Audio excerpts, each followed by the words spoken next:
नमस्कार, मैं हूं मोहम्मद आसिफ और आप देख रहे हैं एसपीएन 9 न्यूज़। एसपीएन 9 न्यूज़ में आज बातचीत करेंगे बृजभूषण शरण सिंह की। बृजभूषण शरण सिंह पर बुलडोजर तो चला नहीं देश की बेटियों को इंसाफ मिला और नहीं हम सब ने देखा कि किस तरीके से जो है बृजभूषण शरण सिंह पर कोई अब तक एक्शन हुआ। जांच कमेटी कहां तक पहुंची ये भी हम सबको समझ में नहीं आया। एक चीज़ तो समझ में आ गया कि कैसे आज मूर्ख बनाया जा रहा है। एक चीज़ समझ में आएगा कि कैसे आज बतौलेबाजी की जा रही है। सबसे पहले देखिए, बेटियों को लेकर सुप्रिया श्रीनेत किस तरीके से मोदी सरकार पर हमला बोल रही हैं।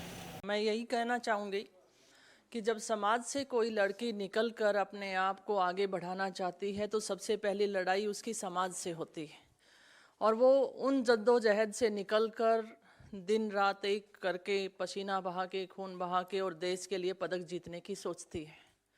और जब वो इस मुकाम पे जा रही होती है तो उसके बीच में एक खबर आती है कि रेसलिंग फेडरेशन ऑफ इंडिया के जो प्रेसिडेंट हैं बृजभूषण शरण जी, वो यौन शोषण करते हैं और ये उस बेटी के द्वारा आरोप लगाए गए हैं जिसमें माननीय प्रधानमंत्री जी ने कहा था कि तुम हमारी बेटी हो। और उसी बेटी ने एक सवाल कल दागा है कि इस देश में बेटी पैदा होनी ही नहीं चाहिए। इससे ज़्यादा तकलीफ़ की बात, दर्द की बात क्या हो सकती है। और साथ साथ मैं ये सवाल ये भी करती हूँ, एक तरफ तो हमारा देश पदक चाहता है और दूसरी तरफ हम अपने भविष्य को देखते हैं, हमारी बेटियों का यौन शोषण होता है, तो आने वाली पीढ़ी या वो पेरेंट्स क्या अपने बच्चों को इस तरीके से स्पोर्ट्स में भेजना चाहेंगे। और मैं यहाँ पर विनेश फोगाट और उन सभी रेसलर्स का मैं धन्यवाद देती हूँ कि इस मंच पे आके उन्होंने इस बात को उठाया है। लेकिन तकलीफ़ इस बात की है कि माननीय प्रधानमंत्री जी को जब उन्होंने लगभग 1.25 साल पहले इन बातों से अवगत करा दिया गया था तो इस पे कार्रवाई क्यों नहीं हुई। और जैसा कि सुप्रिया जी ने कहा कि 72 घंटे के बाद भी ये शर्मनाक बात सड़कों पे अभी तक चल रही है, लेकिन बीजेपी के नेताओं के द्वारा कोई ऐसा स्टेप नहीं उठाया गया। और सुप्रिया जी, आपको ध्यान दिलाना चाहूँगी कि हरियाणा के मंत्री के द्वारा भी एक लड़की के साथ इसी तरीके से कुकृत्य की बात आई थी और उस लड़की ने भी अभी लगभग मेरे ख्याल से 1.5 महीना ही हुआ होगा ज़्यादा से ज़्यादा, और वो बात वहीं पे स्टॉप हो गई है। तो क्या यही हालात इन रेसलर्स के साथ भी होने वाला है या आने वाली हमारी एथलीट्स के साथ होने वाला है। मैं महिला हूं और ये पीड़ा मैं समझ सकती हूं कि लड़की पैदा नहीं होनी चाहिए। ये कितनी बड़ी बात हमारी एथलीट्स ने कही है।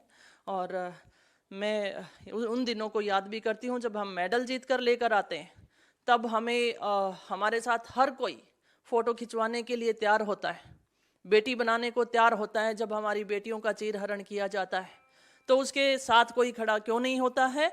और साथ साथ बेटी बचाओ बेटी पढ़ाओ ये नारा है और इस नारे को तीर तीर तार तार कर चुके बीजेपी के नेता। मैं यही कहना चाहूँगी कि इन नेताओं से बचाने की ज़रूरत है। और मैं यही कहना चाहूँगी कि जो फेडरेशन है वो पूरी भंग होनी चाहिए। जैसा खिलाड़ियों ने कहा कि अकेला नेशनल फेडरेशन नहीं, स्टेट फेडरेशंस भी होनी चाहिए और खिलाड़ियों की भागीदारी उसमें होनी चाहिए। आपने देखा और आप देखकर समझ गए होंगे कि दरअसल किस तरीके से आज देश की बेटियां बेबस हो गई हैं चंद गुंडे की वजह से, चंद बाहुबलियों की वजह से, और इसीलिए इंसाफ नहीं मिल रहा। हालांकि बबीता फोगाट को जांच समिति में जो है कमेटी में कर लिया गया था शामिल, लेकिन इसके बावजूद जांच कहां तक पहुंचा नहीं। इसीलिए खेल जो तमाम पहलवान खिलाड़ी हैं वो आग बबूला भी हो रही है। उसको लेकर फिर एक देखिए कि कांग्रेस कैसे सवाल उठा रही है। इस वीडियो को देखिए। ये बहुत ही खास प्रेस वार्ता है और एक ज्वलंत मुद्दे पर है। और जैसा कि आप देख रहे हैं, मेरे साथ कांग्रेस पार्टी के नेता ही नहीं, वो लोग जिन्होंने भारत का नाम और हिंदुस्तान का परचम खेल के जगत में लहराया है, वो आज इस मंच पर हैं। किसी और कारण से होते तो हमें बड़ा गर्व होता, लेकिन वो आज इस मंच पर हिंदुस्तान के उन खिलाड़ियों की वेदना और उनके दर्द को समझाने के लिए, बताने के लिए और सरकार से सख्त सवाल पूछने के लिए मजबूर हैं, जिसका जवाब बहुत पहले आ जाना चाहिए था। बहुत कुछ कहने से पहले मेरे साथ मंच पर कृष्णा पूनिया जी हैं, जो भारत की पहली वुमेन एथलीट हैं जिन्होंने गोल्ड जीता था in track and field event. Arjun awardee हैं, पद्मश्री हैं, और मेरे बाएं पर मेरे भाई और विजेंद्र सिंह हैं, ओलंपियन हैं और तगड़े मुद्दों पे हमेशा अपना मत देते हैं और साथ में खिलाड़ियों के खड़े रहते हैं। इससे पहले कि मैं इन दोनों लोगों को मंच दूं, मैं एक बात जरूर पूछना चाहती हूं। 72 घंटे से ऊपर हो गए और जिसको अंग्रेजी भाषा में अनप्रेसिडेंटेड कहा जाता है, ऐसा पहले कभी नहीं हुआ कि the most decorated athletes of Indian sports stars, जिनकी विश्व में जिन्होंने भारत का परचम लहराया, वो बेटियां जो शेरनियों की तरह दहाड़ती हैं दंगल में, कुश्ती की रिंग में, आज जंतर मंतर पर बैठकर जब उनकी आंखों से आंसू निकलता है तो सरकार की यह खामोशी अपने आप में निंदनीय ही नहीं, अपने आप में और बहुत गंभीर और गहरे सवाल खड़ा करती है। क्योंकि कटघरे और सवालों के घेरे में रेसलिंग फेडरेशन ऑफ इंडिया के चीफ, भाजपा के सांसद बृजभूषण सिंह जरूर हैं, लेकिन उससे ज्यादा आज कटघरे में प्रधानमंत्री मोदी खड़े हैं। और ये मैं बिना रीजन के नहीं बोल रही हूं, ये एक पैटर्न है। विनेश फोगट जी ने अपनी पहले दिन की प्रेस कॉन्फ्रेंस में कहा था कि उन्होंने अपने परिवार के साथ जाकर 2021 के अक्टूबर महीने में मोदी जी को सारी असलियत से वाकिफ कराया था। उन्होंने सच बताया था और अपनी जान पर होने वाले हमले का अंदेशा भी जाहिर किया था, और मोदी जी ने कहा था नहीं नहीं तुम्हें कुछ नहीं होगा।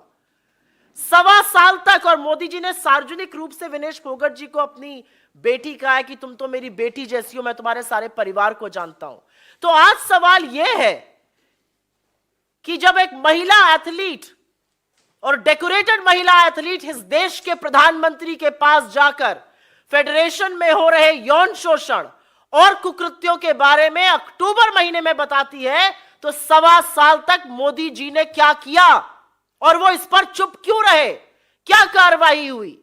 मंत्री, सांसद अभी भी अपने पद पर बरकरार है, कोई इंटरनल इंक्वायरी नहीं हुई, कोई सवाल जवाब नहीं पूछा गया। और हम ये क्यों ना पूछें कि इस सरकार का पैटर्न है, ये बड़े बड़े आक्षेप और बड़े बड़े आरोप लगते हैं, उसके बाद कटघरे में इनके मंत्री, इनके सांसद खड़े होते हैं, लेकिन बेशर्मी के चलते और थेथरई के चलते यह सरकार उनको पद से बर्खास्त नहीं करती। यह हमने अजय मिश्रा टेनी के केस में भी देखा था, जो आज भी मंत्री बने हुए हैं, और बृजभूषण सिंह के केस में भी हम देख रहे हैं।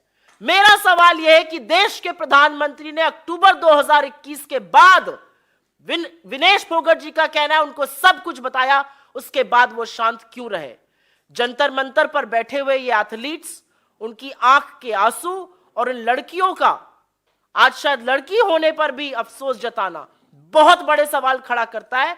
एक ही लाइन कहूंगी और उसके बाद मैं कृष्णा पुनिया जी को इनवाइट करूंगी कि वो अपना ओपनिंग वक्तव्य बोले। हमने अभी तक सरकार के एक नुमाइंदे से इन कुकृत्यों की निंदा नहीं सुनी, इसकी भर्त्सना नहीं सुनी।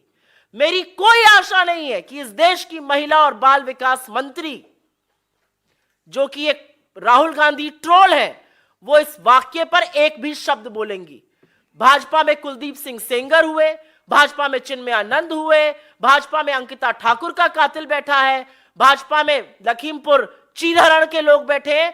ये क्या है भाजपा का चाल चरित्र और चेहरा? और क्या बेटी बचाओ वाकई में भाजपा से बेटी बचाओ का नारा था? क्योंकि ये सारे नारे आज पूरी तरह से खोखले हैं। क्या बेटी बचाओ और क्या खेलो इंडिया? आपके जो ध्वजवाहक हैं स्पोर्ट्स के, वो जंतर मंतर पर बैठकर ये बोल रहे हैं हमें यौन शोषण के लिए मजबूर किया जा रहा है। ये बात प्रधानमंत्री को पता है और इस बात पर पर्दा गिराया जा रहा है। ये तमाम वीडियो लाजमी है। ये दोनों वीडियो आपने देखा और दोनों वीडियो देखकर समझ गए होंगे कि दरअसल बीजेपी इसको नज़रअंदाज कर रही है, बृजभूषण शरण सिंह को बचा रही है। देखना पड़ेगा उनका इस्तीफा कब होता है और कब इन पर एक्शन लिया जाता है, क्योंकि मोदी सरकार की चुप्पी, अनुराग ठाकुर की चुप्पी, कहाँ तक अभी तक जाँच पहुँची है, कुछ नहीं हुआ। और जितना ये लापरवाही होगी बृजभूषण शरण सिंह उतना ही बचते हुए नजर आएंगे। इस पर कब एक्शन लिया जाएगा ये कोई बता नहीं रहा। दर्शकों, आपको क्या लगता है कि क्या बृजभूषण शरण सिंह पर कोई एक्शन लेगी बीजेपी? हमें कमेंट कर जरूर बताइएगा। आज के लिए इतना ही, मुझे दीजिए इजाजत और आप देखते रहे SPN9 न्यूज़। नमस्कार।